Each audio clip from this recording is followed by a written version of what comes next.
এই ছোট্ট জীবনে মানুষের সেবা করতে আমার অনেক ভালো লাগে, আর এই কাজটি আমি আজীবন করতে চাই। এই তীব্র গরমের ভিতরে আজকে আমি আমার ভালোবাসার মানুষগুলোর তৃষ্ণা মিটাবো। এক গ্লাস ঠান্ডা শরবত খেলে মনে হয় যেন দুনিয়ার সব শান্তি এর মধ্যে রয়েছে। আসসালামু আলাইকুম।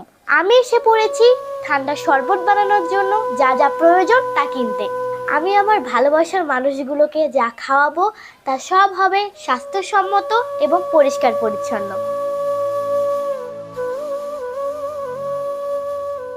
ওয়াও,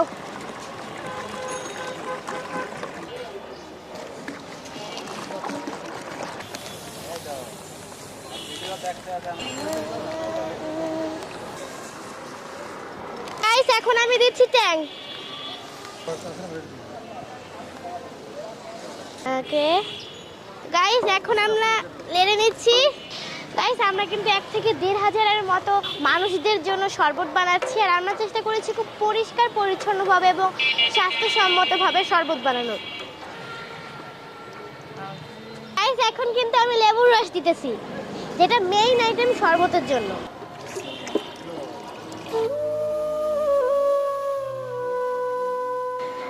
কেমন লাগে শরবত? মজা না? ঢাকাতে তাপমাত্রা এত বেশি, এই তাপমাত্রায় বাইরে বের হওয়াটা অনেক কঠিন।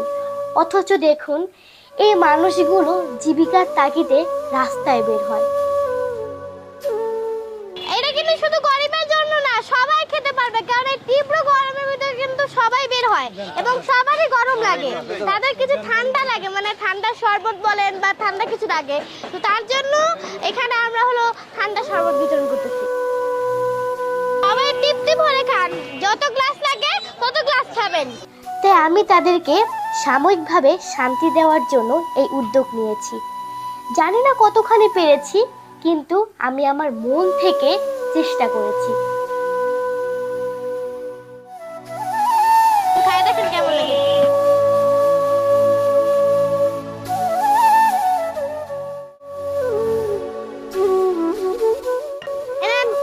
এত গরমের ভিতরে ঠান্ডা শরবত খান। ঠান্ডা শরবত আরো লাগলে বলবেন।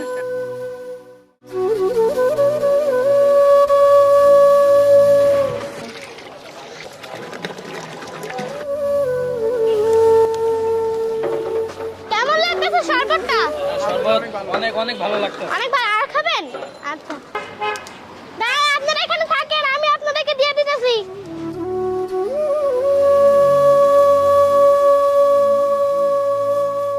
ঠান্ডা শরবত খাচ্ছি, আর রিয়েলি গাইস খুবই মজাদার হয়েছে আলহামদুলিল্লাহ। আর সবকিছুই ঠিক মতো আছে, আর খুবই পরিষ্কার পরিচ্ছন্ন ভাবে আমি দিয়েছি। ঠান্ডা ঠান্ডা শরবত, ঠান্ডা শরবত আরো লাগলে বললেন। যদি লাগে বললেন, আরো দিতে হইবে, আরো দিব। আমার পাশে বরিশাল থেকে এখানে এসে শরবত খাওয়া। হ্যাঁ, দাঁড়ান, উনি একজন বিদ্যু দাদা।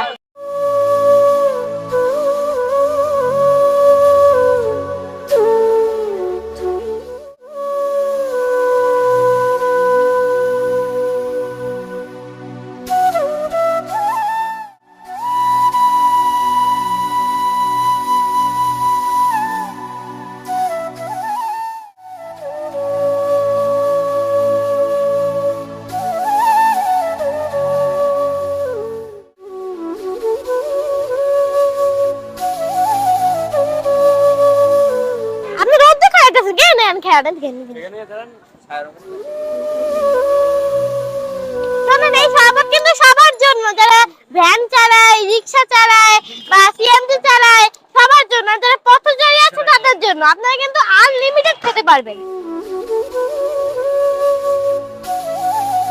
যদি আপনাদের আরো লাগে অবশ্যই বলবেন, আপনারা যতবার খেতে পারবেন ততবার দেওয়া হবে। দেন দেন দেন, শুধু শুধু দেন।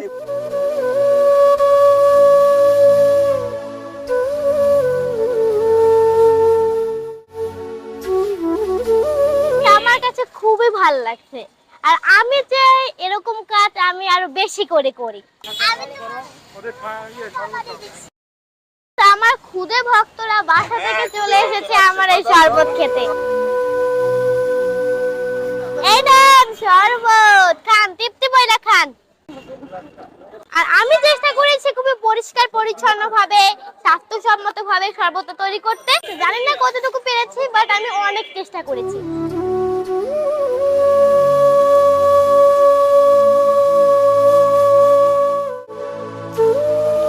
অনেক মজা হয়েছে আলহামদুলিল্লাহ। আমি অনেকবার শরবত খেয়েছি, কারণ এই গরমে তো আমি একদম পাগল হয়ে গেছি। কিন্তু আমি তো ছায়ের ভেতরে আছি, যারা রিক্সা চালায় তাদের কিরকম কষ্ট ভাবেন। দেখেন দাদা কিন্তু রোদ থেকে বাঁচার জন্য ছাতা দিয়ে দিয়েছে। আমি আপনাকে আরেকটু টিপতে দিলাম।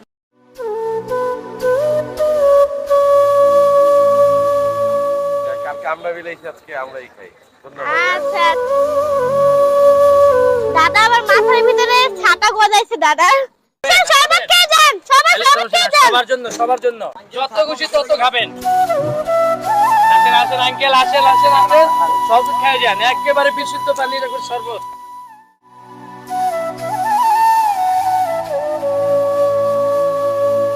আমাদের শরবত কিন্তু প্রায় শেষের দিকে। আসলে গাইস, আমি এই কাজটা একা করতে পারতাম না, আমার সাথে কিন্তু এই আঙ্কেলরা সহযোগিতা করেছেন, তার কারণেই কিন্তু আমি এত বড় কাজ করতে পেরেছি। তো সবাইকে আমার পক্ষ থেকে ধন্যবাদ। আরো সামনে যেন আরো কিছু করতে পারো, আমরা সবাই দোয়া করি। তুমি যেভাবে আগে আসছো, সহযোগিতা আমরা সবাই সহায়তা করছি, এইভাবে যেন তোমার মতো আরো কিছু লোক নিবেদিত প্রাণ যেন আগে আসতে পারে। আমি আমার সামর্থ্য অনুযায়ী মানুষদের চেষ্টা করেছি এই গরমের ভিতরে শরবত দেওয়ার। তো আপনারা কিন্তু চাইলে আপনাদের সামর্থ্য অনুযায়ী আপনাদের নিজ এলাকায় এই কাজটি করতে পারেন। সেই প্রত্যাশায় আমি বিদায় জানাচ্ছি। আল্লাহ হাফেজ।